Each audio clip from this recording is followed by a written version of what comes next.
Que a paz do nosso Mestre Jesus possa se encontrar dentro de cada um de nós. Vamos nesse vídeo conhecer mais uma lição do livro Segue-me, livro ditado pelo Espírito Emmanuel e recebido através da mediunidade abençoada de Francisco Cândido Xavier.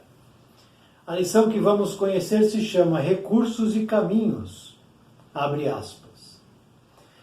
E esta é a confiança que temos para com Ele, que se pedirmos alguma coisa segundo a sua vontade, Ele nos ouve.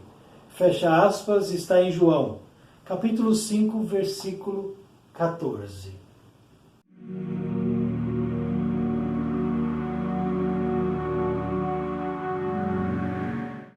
Exporemos em prece ao Senhor os nossos obstáculos, pedindo as providências que se nos façam necessárias a paz e a execução dos encargos que a vida nos delegou.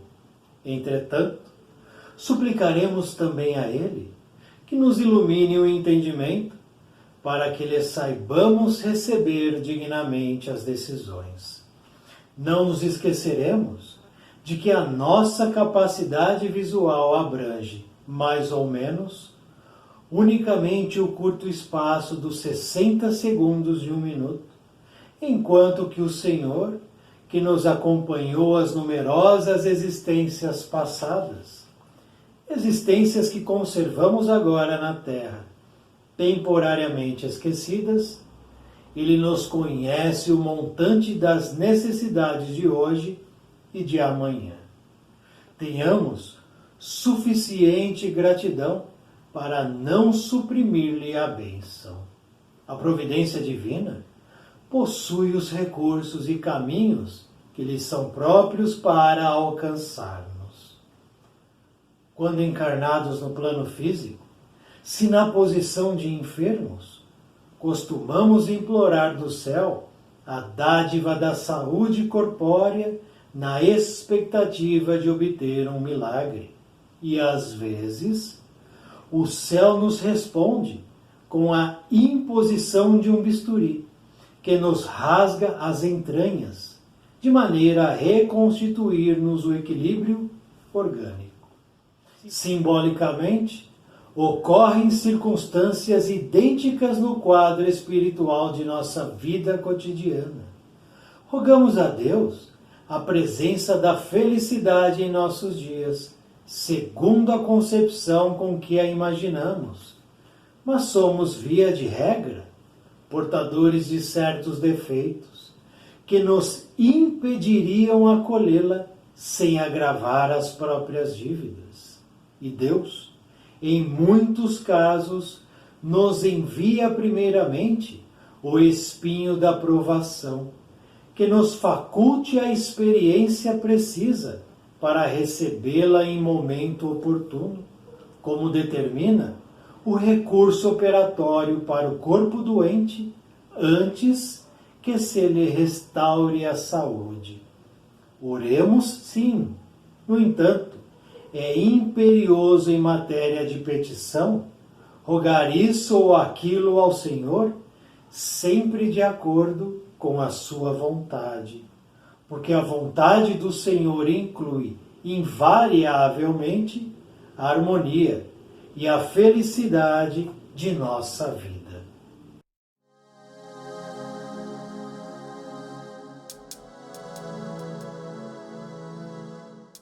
Vamos então iniciar as nossas meditações e reflexões a respeito desta lição que acabamos de conhecer, com a seguinte pergunta: o que me afasta de Deus? O que me aproxima de Deus? Interrogação. O que me afasta de Jesus e dos benfeitores espirituais? O que me aproxima de Jesus e do plano espiritual elevado? O que me afasta da elevação espiritual da luz? O que me aproxima da luz e da elevação espiritual que eu tanto necessito? Interrogação. Eu consigo responder a essas questões? Ou eu nunca pensei sobre isso? porque é fundamental refletir e responder a essas questões. Vamos pensar então a respeito disso tudo. Imaginemos então dois cenários distintos, diferentes e opostos. Dois únicos cenários. O primeiro cenário é o cenário em que eu vivo uma vida tranquila. Não tenho problemas financeiros, não tenho nenhuma enfermidade, o meu corpo está ok. Não encontro problemas graves dentro da família, no trabalho, no dia a dia. A minha vida é um céu azul de brigadeiro, estou velejando em águas tranquilas. Nenhuma dificuldade, nenhum obstáculo. Então esse é um cenário que eu estou vivendo. Imaginemos um outro cenário distinto, em que o céu é nebuloso, em que eu tenho problemas financeiros, escassez de dinheiro, tenho dificuldade em ganhar o dinheiro para a sobrevivência, meu corpo, minha saúde apresenta enfermidade aqui e ali, dor, sofrimento, dentro de casa, na família, no trabalho, desavença, dificuldade, incompreensões de todo tipo. E o dia a dia é muito difícil, muito complicado. Dois cenários distintos. Dentro desses cenários, em que momento eu me aproximo de Deus, em que momento eu me afasto de Deus? Dentro das situações que eu vou vivendo, tanto no cenário tranquilo quanto no cenário intranquilo, em que momento eu busco a oração? Busco o plano espiritual elevado, Jesus, os benfeitores, nossos mentores. Se eu estou lá tranquilo, com a barriga cheia na minha casa, numa vida tranquila, nenhum problema.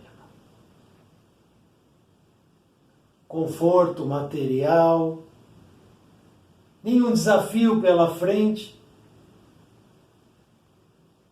Nesse momento eu me lembro de Deus, de Jesus, de buscar a minha elevação espiritual. No momento em que eu estou ali saciado, o meu espírito está quase entorpecido pelas questões materiais, eu vou me lembrar de alguma coisa que desce do alto, em termos espirituais, já que estou muito bem, obrigado? Me lembro ou não me lembro? Por outro lado, quando a dor me visita, o sofrimento, a dificuldade, a incompreensão, eu me lembro de Deus. Quando eu dou entrada em um pronto-socorro, em um hospital com uma enfermidade, eu me lembro de Deus. Quando falta o pão, o recurso financeiro, eu me lembro de Deus. Quando o meu corpo já não responde e ele fica suscetível às enfermidades, eu me lembro de Jesus. Quando tudo fica nebuloso e a vida nos apresenta as dificuldades nos relacionamentos, a incompreensão, a desavença, o não entendimento, o não perdão, a falta de caridade, de fraternidade, quando isso tudo me visita, eu me lembro de Deus. Então, em que momento eu me aproximo de Deus, em que momento eu me afasto de Deus? A gente começa a ter um entendimento, então, das coisas. O planeta é um planeta de provas e expiações. Este não é um planeta feliz. Este não é um planeta habitado por espíritos elevados, por espíritos purificados. Este não é um planeta em que os espíritos vêm para cá, para que eles possam descansar, como se fosse um grande resort, ou se divertir, como se fosse um grande parque de diversões. Este é um planeta que nos apresenta dificuldades na caminhada. Mas em alguns momentos nós estamos, sim, naquele cenário mais tranquilo. Em outros, o jogo vira, a situação muda e a dificuldade nos visita. Portanto, invariavelmente, muitas vezes esquecemos Deus, porque estamos tranquilos, saciados, a coisa está momentaneamente resolvida. Materialmente eu estou suprido. Isso anestesia o espírito, mas apenas dos desatentos. Apenas dos espíritos infantis, ignorantes e atrasados. E em outro momento, a dificuldade me visita. A cólica me visita. Aí eu vou à prece. Como diz Emmanuel no início da lição, exporemos ao Senhor os nossos obstáculos. Portanto, invariavelmente, no sofrimento, na dor, na dificuldade, na escassez, é que vamos a Deus. É que vamos ao plano espiritual elevado. Porque aí a coisa aperta, né?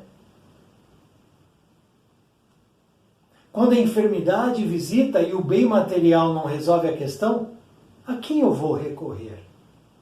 A quem? Quantos palácios construídos neste planeta não conheceram dores e sofrimentos em que o dinheiro não amenizou? Em que o ouro não resolveu, não trouxe a cura? Quantos? Mas muitas vezes, no casebre mais humilde, na beira da estrada, no morro acima, no chão de barro, onde não há o excesso, onde a escassez visita diariamente, ali encontra-se um coração abençoado, intimamente ligado a Deus, intimamente ligada a Jesus.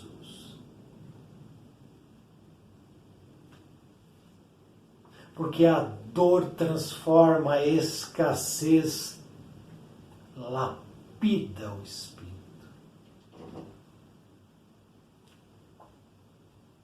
Exporemos em prece ao Senhor os nossos obstáculos. Se eu tenho à minha frente uma via plana sem obstáculo, para que eu vou então expor em prece ao Senhor o quê? Eu não tenho obstáculo. Eu sou bom pra caramba, né? Olha o prédio que eu tenho, que eu construí. Olha a minha conta bancária, olha o quanto eu sou forte, olha o quanto eu sou bonito. Olha quantas mulheres eu tive na minha vida. Olha quantos homens eu conquistei. Eu lá preciso do Senhor?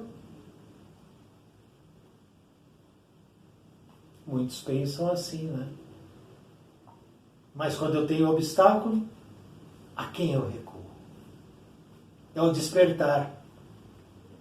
Despertando o espírito adormecido, entorpecido, iludido, alienado.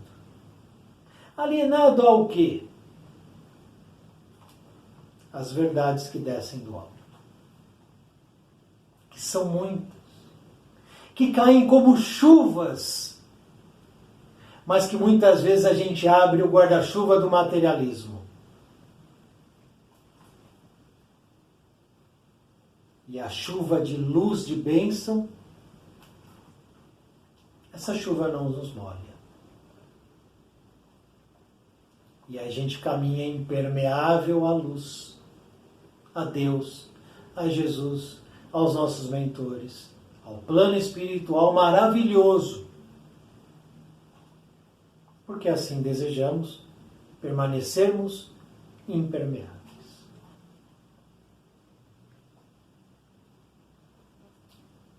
Então eu vou a Deus. Então eu vou a Jesus, a Maria. Peço ajuda. E devemos pedir ajuda. Somos filhos de Deus. É lícito pedir. Sem dúvida nenhuma. Mas precisamos, antes de pedir, entender isso aqui. Suplicar junto do pedido são duas coisas que precisam estar atreladas. Não é só pedir para receber. Tem uma dor, uma dificuldade, um problema. Recebo o auxílio do alto. A situação é sanada. Nasce então um novo dia. O que eu faço? Retribuo o que eu recebi? A saúde restabelecida, a dificuldade superada, a escassez que diminuiu, eu retribuo isso que eu recebi? Ou eu dou de ombros, esqueço, finjo que não é comigo, vou viver e voltar para aquele cenário antigo? Tenho gratidão e desejo retribuir ou não? Preciso ter também um entendimento de, ao pedir, que venha junto a iluminação do meu entendimento, do meu esclarecimento, do meu raciocínio, da minha razão. Sobre o quê? Para receber dignamente as decisões a respeito do pedido que eu fiz.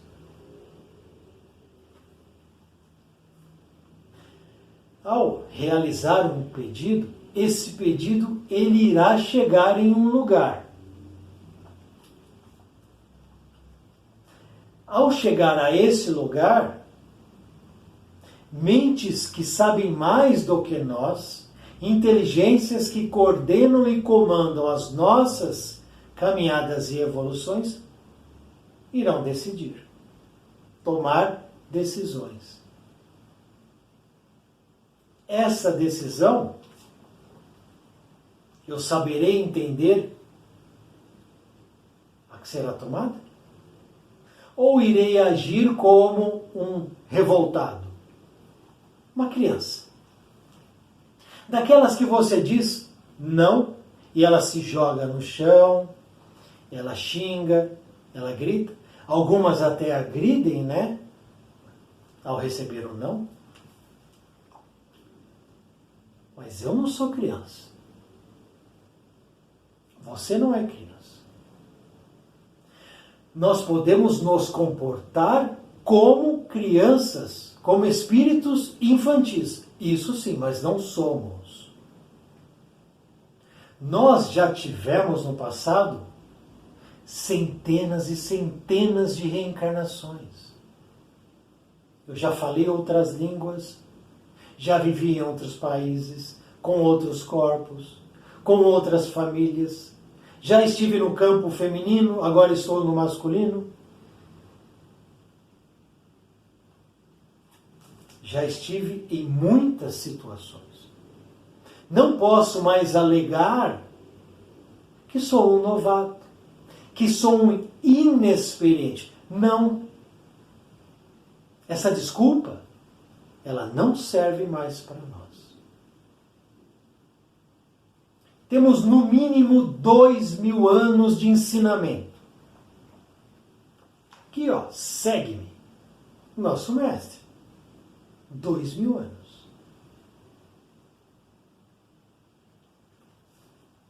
Mas o que a gente mais vê são as atitudes de espíritos que se comportam como crianças.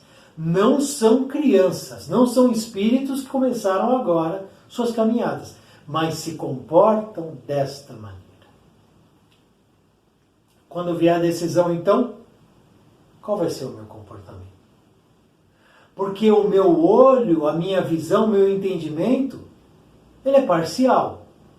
Minha visão enxerga daqui para fora, num raio de 180 graus. É isso que minha visão enxerga. O que enxerga o plano espiritual elevado? O meu olhar enxerga dentro de mim? Não. Por isso que grande parte das pessoas não se conhece, não tem o autoconhecimento de quem é. Não tem. E uma outra grande parte não deseja conhecer o que há dentro de cada uma delas. Não deseja. Porque sabe que ali há muito trabalho. Porque em todos nós existe muito trabalho dentro de cada um. Muitas lacunas em aberto que nós precisamos visitar cada uma delas. Com coragem, com esperança, com alto amor, com alto perdão. E trabalhar cada uma dessas lacunas.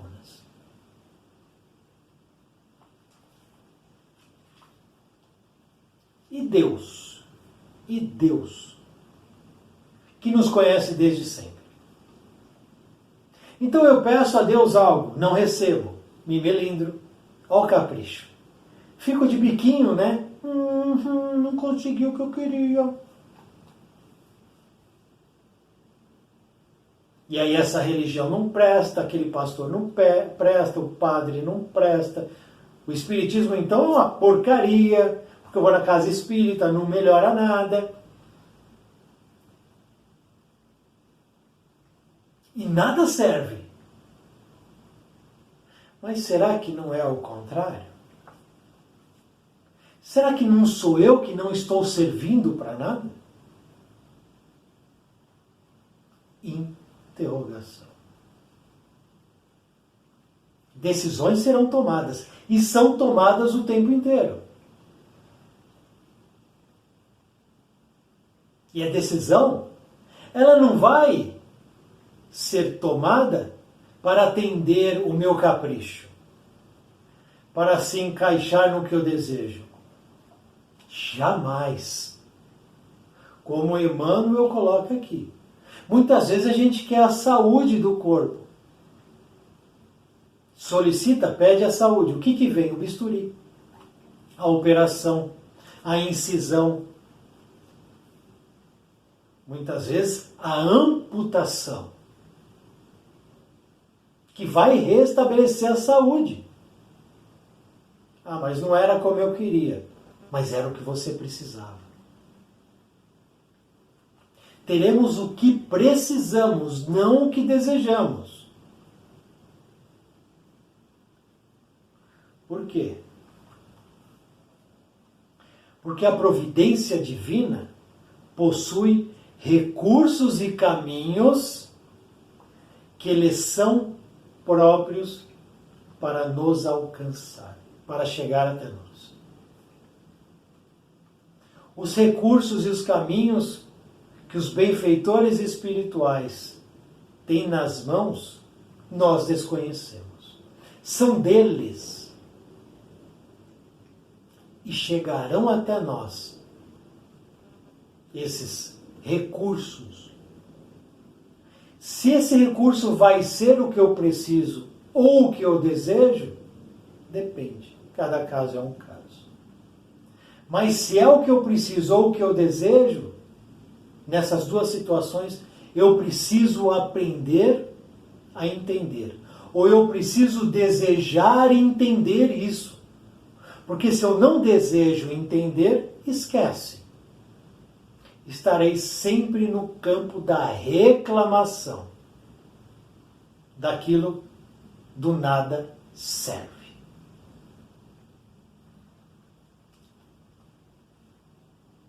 Oremos sim. É imperioso. Se eu estou lá naquele cenário primeiro, céu azul, só alegria, só bexiga jogando para cima, né? Ali eu não posso me distanciar de Deus. É por isso que a riqueza é grande prova. Por isso que a beleza é grande prova. Porque o dinheiro, a riqueza, o poder, a beleza, abre porta. Ou no plural, abrem portas. E quais são as portas que a riqueza, a beleza e o poder abrem? São as portas largas do mundo material. As portas largas que levam às grandes quedas. Por isso que, quando eu estou por essas portas largas, eu estou distante de Deus. A porta larga me afasta de Deus. Eu me esqueço de Deus. Quem está rezando agora? Nesse momento que você assiste esse vídeo. Quem está rezando agora? Uma socialite da alta sociedade paulista ou carioca ou de qualquer outro estado? Uma socialite ou um milionário dessas situações sociais das cidades, dos estados? Esses estão rezando? Ou uma pessoa que está no hospital, que recebeu um diagnóstico de câncer, ou que recebeu um diagnóstico do filho ou da filha, de uma doença rara e difícil, ou aquele que não tem agora um pão para colocar na barriga. Quem está rezando agora? Quem está mais próximo de Deus? O que está na lancha, cheio de mulheres ou cheio de homens, com bebidas e afins? Ou aquele que está na fila do prato de R$1, da sopa, que é feita por voluntários e distribuída na rua? Quem está rezando agora? Quem está rezando agora? Roguemos, mas não nos esquecemos de que tudo deve ser sempre de acordo com a vontade que desce do alto.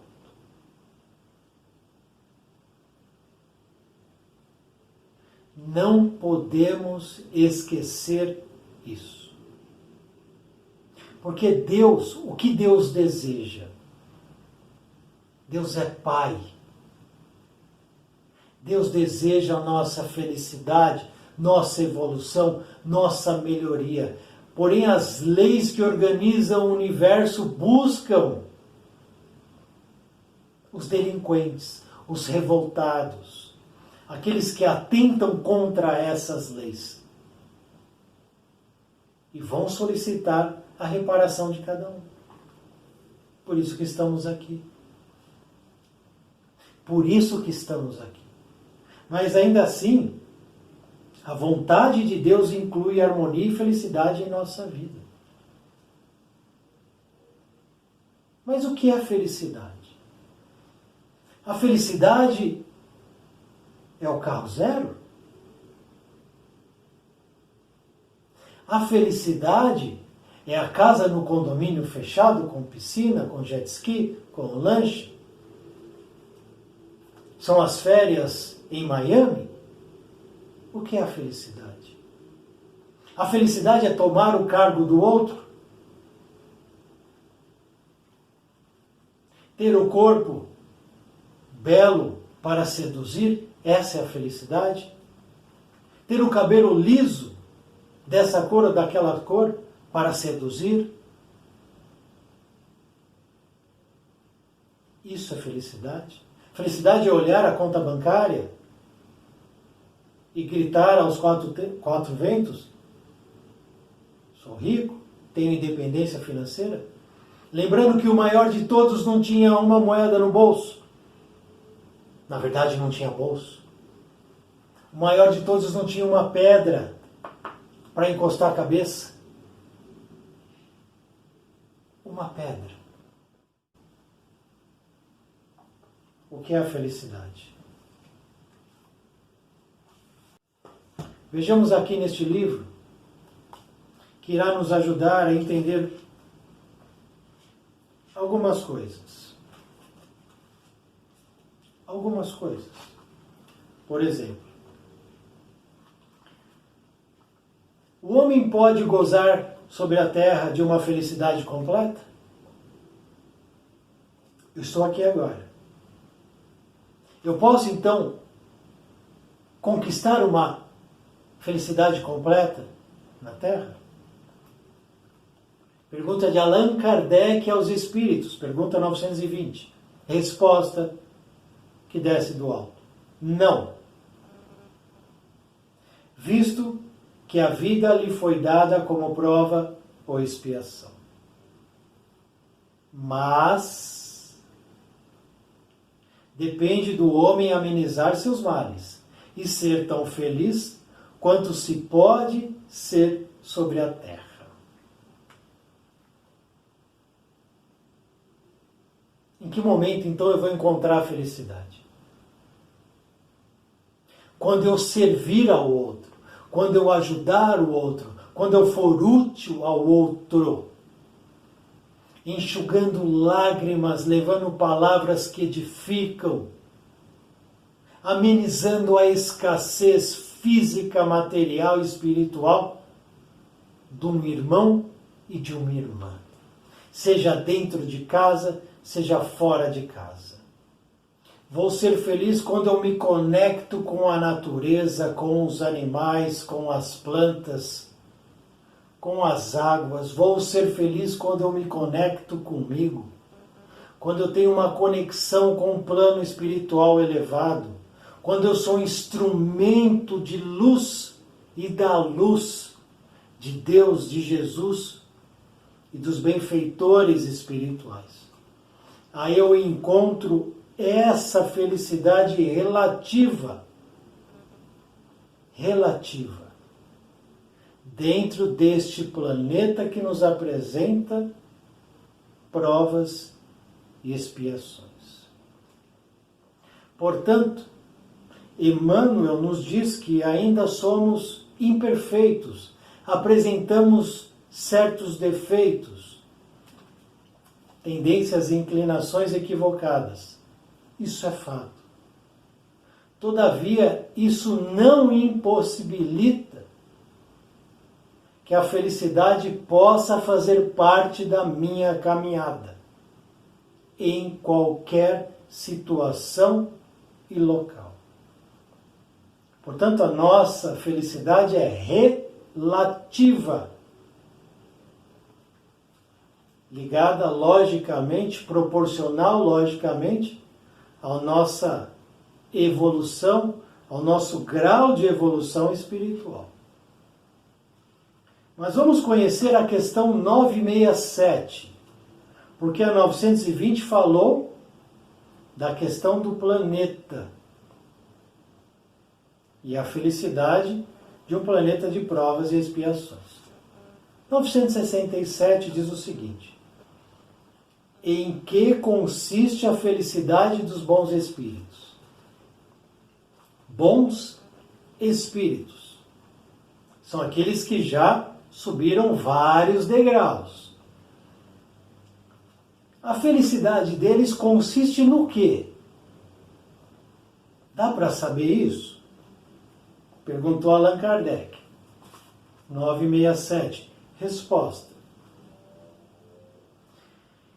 Em conhecer todas as coisas, não ter nem ódio, nem ciúme, nem inveja, nem ambição, nem qualquer das paixões que fazem a infelicidade dos homens.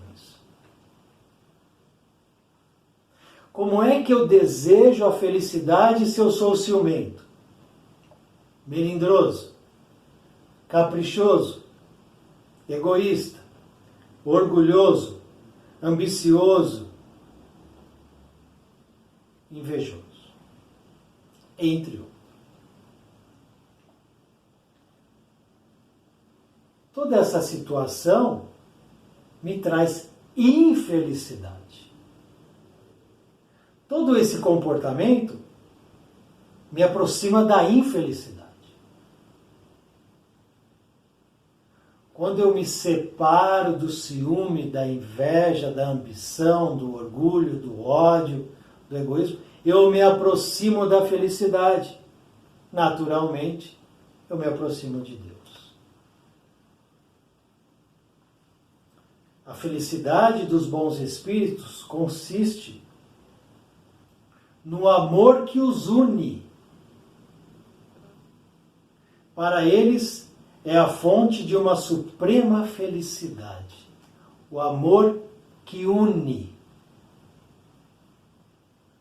Ali nasce a flor da felicidade. Onde há desunião, não há felicidade. Eles, os espíritos elevados, bons espíritos, não experimentam nem as necessidades, nem os sofrimentos, nem as angústias da vida material. São felizes do bem que fazem. São felizes do bem que fazem. Do resto, a felicidade dos espíritos é sempre proporcional à sua elevação.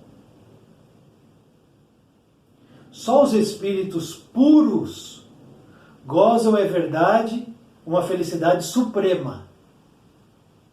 Suprema. Entre eles, Jesus. Mas todos os outros não são infelizes. Já é uma alegria saber que nós, que já estamos buscando um degrau vertical para cima, estamos nos distanciando da infelicidade. É natural, é automático, é uma lei universal.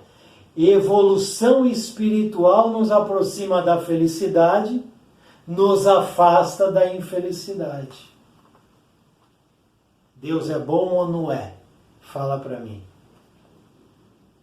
Entre os maus e os perfeitos, há uma infinidade de graus em que os gozos são relativos ao estado moral. Os que estão bastante avançados compreendem a felicidade dos que chegaram antes deles e a ela aspiram.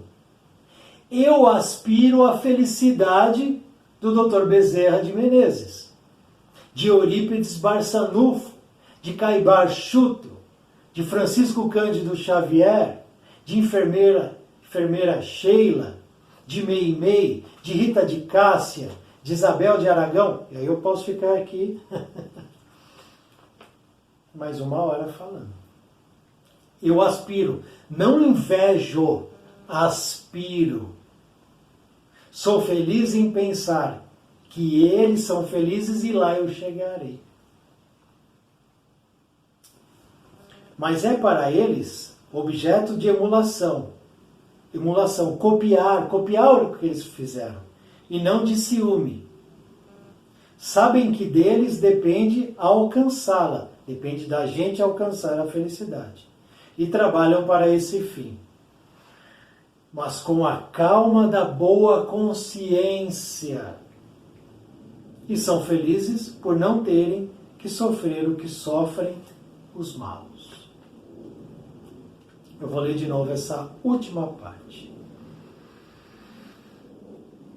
Com a calma da boa consciência e são felizes por não terem que sofrer o que sofrem os maus.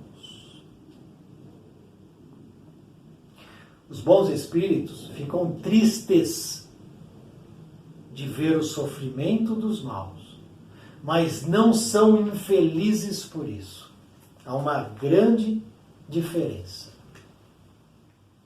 Eu fico triste quando eu percebo que alguém está desgarrado da luz, mas eu não sou infeliz por isso. Importante que a gente deixe isso muito claro. Uma coisa é ficar triste com o comportamento do outro. Outra coisa é eu ser infeliz porque ele age daquele jeito. Não. Não concordo, não fico feliz de vê-lo daquele jeito, mas também não vou ficar infeliz, porque ele escolhe. Vamos lembrar de novo? Ninguém aqui é criança. Ninguém aqui é criança. Somos espíritos com reencarnações já suficientes para não agirmos como muitas vezes agimos. A providência divina possui recursos e caminhos próprios para nos alcançar. Tenhamos suficiente gratidão para não suprimir-lhe a bênção.